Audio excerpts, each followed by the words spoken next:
माध्यमिक शिक्षा मंडल मध्य प्रदेश भोपाल द्वारा आयोजित हायर सेकेंडरी परीक्षा की उत्तर पुस्तिका के मूल्यांकन कार्य में सम्मिलित होने जा रहे सभी सम्मानित शिक्षकगण का मंदसौर से अशोक सर का नमस्कार।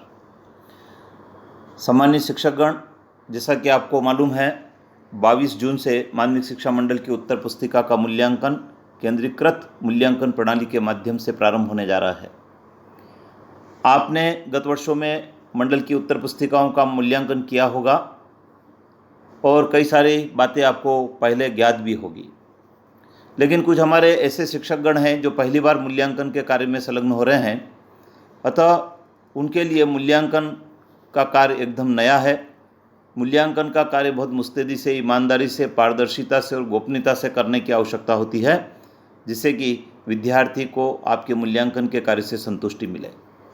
आइए मैं मूल्यांकन के संबंध में अपने अनुभव के आधार पर कुछ महत्वपूर्ण बातें आपसे शेयर करता हूं, जो मूल्यांकन के दौरान आपके काम की होगी।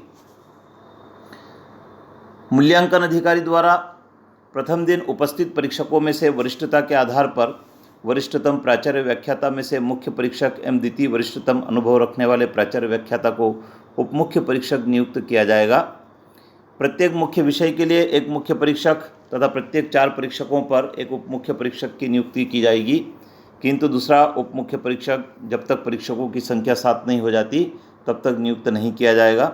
गौण विषयों के लिए विभिन्न विषयों के 15 परीक्षकों तक के लिए एक सुपरवाइजर की नियुक्ति की जाएगी। वे ही शिक्षक मूल्यांकन के कार्य को कर सकेंगे जिनके पास जिला शिक्षा अधिकारी महोदय द्वारा जारी परीक्षक की नियुक्ति का पत्र है। इसके अभाव में वे मूल्यांकन का कार्य नहीं कर सकते हैं। मूल्यांकन कार्य हेतु परीक्षक नियुक्त होने के लिए 5 वर्ष एवं कम से कम 3 वर्ष तक संबंधित विषय को पढ़ाने का अनुभव होना अनिवार्य है। अनुभव का प्रमाण पत्र मुख्य परीक्षक को प्रस्तुत करना होता है। मूल्यांकन हेतु परीक्षक लाल, उप मुख्य परीक्षक हरे और मुख्य परीक्षक काले चलने वाले बॉल पेन का उपयोग करेंगे। स्नातक योग्यताधारी कक्षा 10वीं तथा स्नातकोत्तर योग्यताधारी कक्षा 12वीं की उत्तर पुस्तिका का मूल्यांकन कार्य करेंगे। मूल्यांकन के प्रथम दिन आप अपने नियुक्ति पत्र को स्वागत अधिकारी को देकर प्रवेश पास बनवाइए तथा प्रतिदिन उस पर मूल्यांकन केंद्र में प्रवेश एवं निर्गम के समय स्वागत अधिकारी के हस्ताक्षर करवाएं। इस प्रवेश पास को देयक के साथ अंत में प्रस्तुत करना होगा तथा प्रेक्षक महोदय द्वारा भी इसका अवलोकन किया जा सकता है। मूल्यांकन का कार्य प्रारंभ करने के पूर्व प्रत्येक परीक्षक अपने कक्ष में मुख्य उप मुख्य परीक्षक को से प्रश्न पत्र, आदर्श उत्तर, त्रुटि संशोधन का पत्र प्राप्त कर लें एवं उसे पढ़कर समझ लें। यदि आप पहली बार मूल्यांकन का कार्य करने जा रहे हैं तो मूल्यांकन के सभी निर्देश बारीकी से पढ़ें। मुख्य एवं उप मुख्य परीक्षक से उत्तर पुस्तिका में अंक देने के लिए ओएमआर शीट की पूर्ति के तरीके को समझ लें एवं त्रुटि रहित कार्य करें। प्रत्येक मूल्यांकनकर्ता मुख्य उप मुख्य परीक्षक सहित अपने नाम, पदनाम, कार्यरत संस्था की मोहर अनिवार्य रूप से अपने साथ रखें तथा प्रत्येक उत्तर पुस्तिका पर अनिवार्य रूप से लगाएं। वस्तुनिष्ठ प्रश्नों के उत्तर बहुत ध्यानपूर्वक जांचें। विगत वर्षों में वस्तुनिष्ठ प्रश्नों को गलत जांचने की शिकायतें मंडल को प्राप्त हुई है तथा उसी के आधार पर न्यायालय में प्रकरण मूल्यांकनकर्ताओं पर दर्ज हुए हैं। यदि विद्यार्थी ने आदर्श उत्तर के अनुरूप सही उत्तर लिखा है तो उसे पूरे अंक दिए जाएं। यदि आदर्श उत्तर से भिन्न भी सही उत्तर लिखा है तो उसे पात्रता अनुसार अंक प्रदान करें।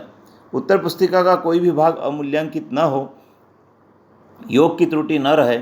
उत्तर पुस्तिका के अंदर एवं मुख्य प्रश्न पर अंकों के योग में समानता होना चाहिए। अंकों को राउंड करने की पूर्णता मनाही है। प्रत्येक मूल्यांकनकर्ता को प्रथम दिन और प्रतिदिन 30 तथा अधिकतम 15 उत्तर पुस्तिकाएं मूल्यांकन हेतु दी जाएगी। उत्तर पुस्तिकाएं मूल्यांकन हेतु इश्यू करने के साथ ही ओएमआर शीट प्रदान नहीं की जाएगी। प्रथम दिन मूल्यांकनकर्ता को 15 उत्तर पुस्तिका मूल्यांकन के लिए दी जाती है। मूल्यांकनकर्ता उत्तर पुस्तिका का मूल्यांकन बिना स्टिकर हटाए ही करेंगे। जब तक सभी उत्तर पुस्तिका का मूल्यांकन पूर्ण नहीं हो जाता तथा उप मुख्य परीक्षक एवं मुख्य परीक्षक परीक्षण नहीं कर लेते तब तक स्टिकर नहीं हटाया जाएगा। उप मुख्य परीक्षक अपने अधीन कार्य कर रहे परीक्षकों की सभी उत्तर पुस्तिकाओं का पुनः परीक्षण करेंगे तथा यह देखेंगे कि अंकों का योग, त्रुटि या कोई भाग अमूल्यांकित तो नहीं है तथा एवरेज मार्किंग तो नहीं की गई है तथा परीक्षक द्वारा ओएमआर शीट के पर्ण और प्रतिपर्ण में भरे प्राप्तांकों का मिलान करेंगे और ये देखेंगे कि गोले को ठीक ढंग से काला किया गया हो। मूल्यांकनकर्ताओं को उत्तर पुस्तिका इशू करने से पूर्व मुख्य मुख्य परीक्षक उत्तर पुस्तिका के बंडल को खोलकर पंचनामे से संख्या की पुष्टि करेंगे तथा पंचनामे पर हस्ताक्षर करने के उपरांत बंडल से प्राप्त डॉकेट और पंचनामे को पुनः उसी बंडल में रखकर सिलेंगे। यदि पंचनामे में लिखी गई उत्तर पुस्तिका की संख्या कम या अधिक है तो उसकी रिपोर्ट तैयार करेंगे तथा मूल्यांकन अधिकारी को सौंपेंगे। रिपोर्ट पर मुख्य मुख्य परीक्षक के भी हस्ताक्षर होंगे। उप मुख्य परीक्षक मूल्यांकनकर्ताओं को उत्तर पुस्तिका इशू करते समय रजिस्टर क्रमांक 3 पर हस्ताक्षर लें तथा केंद्र क्रमांक एवं रोल नंबर की सीरीज को नोट करें। रजिस्टर क्रमांक 4 में व्यक्तिगत लेखा रखें। मूल्यांकनकर्ता द्वारा अंक उत्तर पुस्तिका में दिए गए हाशिए में ही दे तथा संचय योग करें। यदि कोई उत्तर गलत लिखा है तो उसे क्रॉस करें एवं 0-0 अंक दें। यदि कोई परीक्षार्थी एक ही प्रश्न को कई बार हल कर देता है तो परीक्षक स्वविवेक से एक ही उत्तर का मूल्यांकन करेंगे तथा एक ही उत्तर के अंक गणना में लिए जाएंगे। यदि कोई परीक्षार्थी निर्धारित प्रश्नों के अतिरिक्त प्रश्नों के उत्तर लिख देता है तो सर्वप्रथम सभी उत्तरों का मूल्यांकन किया जाए तथा न्यूनतम प्राप्तांक वाले अतिरिक्त उत्तर के अंकों को गणना में नहीं लिया जाए एवं उस पर अतिरिक्त दर्ज किया जाए। यदि किसी परीक्षार्थी को किसी विषय में 90% या उससे अधिक या 0 अंक प्राप्त होता है तो एक बार पुनः मूल्यांकनकर्ता उत्तर पुस्तिका का परीक्षण करेंगे। मुख्य परीक्षक भी ऐसी सभी उत्तर पुस्तिकाओं का पुनर्मूल्यांकन करेंगे। यह कार्य OMR शीट में प्राप्तांकों की प्रविष्टियां करने के पूर्व किया जाएगा। मूल्यांकनकर्ता उत्तर पुस्तिका के कोरे पृष्ठों को अनिवार्य रूप से क्रॉस करें। OMR शीट पर गोले बनाने के लिए स्केच पेन या जेल पेन का उपयोग नहीं करें, केवल डॉट पेन का ही उपयोग मान्य है। जो परीक्षार्थी अनुपस्थित रहते हैं, जिन्हें 100 अंक प्राप्त हुए हैं या जिन्हें 0 अंक प्राप्त हुए हैं या जिनके विषय परिवर्तन हुए हैं या माध्यम बदल गए हैं, UFM के प्रकरण हैं, उनसे संबंधित सभी प्रविष्टियाँ OMR शीट में पूर्ण सावधानी से करें। OMR शीट के पीछे सभी दशाओं के उदाहरण दिए गए हैं, उनको देखकर प्रविष्टियाँ करें। परीक्षा केंद्र पर विषय परिवर्तन या माध्यम परिवर्तन की दशा में केंद्राध्यक्ष डॉकेट क में लिख देते हैं और मूल्यांकनकर्ता भी OMR शीट में NA लिख देते हैं। ऐसे प्रकरणों में OMR शीट में विषय परिवर्तन का रिमार्क लिखा जाए। OMR शीट में काटपीट करना, व्हाइटनर लगाना, ब्लेड से घिसना पूर्णतः वर्जित है। OMR शीट पर स्टेपल या आलपिन भी नहीं लगाएं।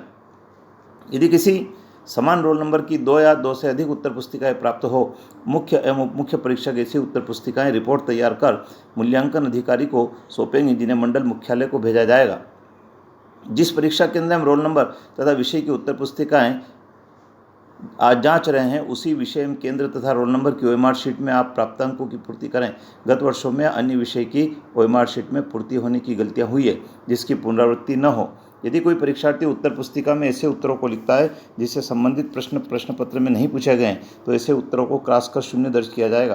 प्रश्न पत्र में त्रुटि होने पर यदि मंडल से निर्देश प्राप्त होता है कि त्रुटिपूर्ण प्रश्न हल करने पर विद्यार्थी को अंक दिए जाए तो मूल्यांकनकर्ता को सावधानी रखना है। गत वर्षों में ऐसे निर्देश का पालन किए बिना ही मूल्यांकन कार्य कर दिया गया है। मूल्यांकनकर्ता कॉपी इशू करवाने के बाद मूल्यांकन कक्ष और केंद्र नहीं छोड़ें। यदि किसी विषय दशा में जाना आवश्यक हो तो अपनी उत्तर पुस्तिका को पुनः उप मुख्य परीक्षक को जमा करवा कर ही जाएं। प्रत्येक कक्ष में शामपट पर मुख्य परीक्षक, उप मुख्य परीक्षक का नाम, पदनाम, मूल्यांकन की कक्षा, विषय अनिवार्य रूप से दर्ज करें। OMR शीट की पूर्ति करते समय सबसे पहले अनुपस्थित रोल नंबर की पूर्ति कर दें, जिससे कि त्रुटि की संभावना नहीं रहे। उत्तर पुस्तिका के बंडल से प्राप्त डॉकेट को पुनः बंडल में सुरक्षित रखें। शेष बची उत्तर पुस्तिकाओं का बंडल खुला नहीं छोड़ें, उसे सिलवाएं। OMR शीट को खुला नहीं रखें बल्कि लिफाफे में सुरक्षित रखें। मूल्यांकन कक्ष में मोबाइल पूर्णतः वर्जित है। मूल्यांकन कक्ष का फोटो लेना, उत्तर पुस्तिका का फोटो खींचना, प्राप्तांकों की गोपनीयता भंग करना सिविल सेवा आचरण नियम के तहत दंडनीय अपराध होगा। इसका पालन मुख्य एवं उप मुख्य परीक्षक अपने कक्ष में सुनिश्चित करवाएं। अपना मूल्यांकन कक्ष छोड़कर अन्य कक्ष में जाना प्रतिबंधित है, अतः मुख्य परीक्षक इस बात का ध्यान रखेंगे कि कोई अन्य व्यक्ति उनके कक्ष में प्रवेश न करे। मूल्यांकन में त्रुटि पाए जाने पर प्रति अंक 100 रुपये की दर से परीक्षक, उप मुख्य परीक्षक और मुख्य परीक्षक से अर्थदंड वसूल किया जाएगा। इसके अलावा मैं सभी मूल्यांकनकर्ताओं से, उप मुख्य परीक्षक से और मूल्यांकन कार्य से जुड़े सभी कर्मचारियों से अनुरोध करना चाहूँगा कि कोविड-19 के संक्रमण को ध्यान में रखें, पर्याप्त सोशल और फिजिकल डिस्टेंसिंग बनाकर रखें, सैनिटाइज़र का उपयोग करें, बिना मास्क के मूल्यांकन केंद्र पर प्रवेश नहीं करें। इन बातों का ध्यान रखें जिससे कि आप कोविड-19 के संक्रमण से बच सकें और अच्छे तरीके से मूल्यांकन के कार्य को संपन्न कर सकें। जय हिंद। मैं सभी शिक्षक महानुभाव से अनुरोध करना चाहूँगा कि यदि आपको मेरा वीडियो अच्छा लगा हो तो आप मेरे वीडियो को सब्सक्राइब करें, बेल आइकन को प्रेस करें और अधिक से अधिक अपने मित्रों तक इस वीडियो की बात को पहुंचाएं। धन्यवाद।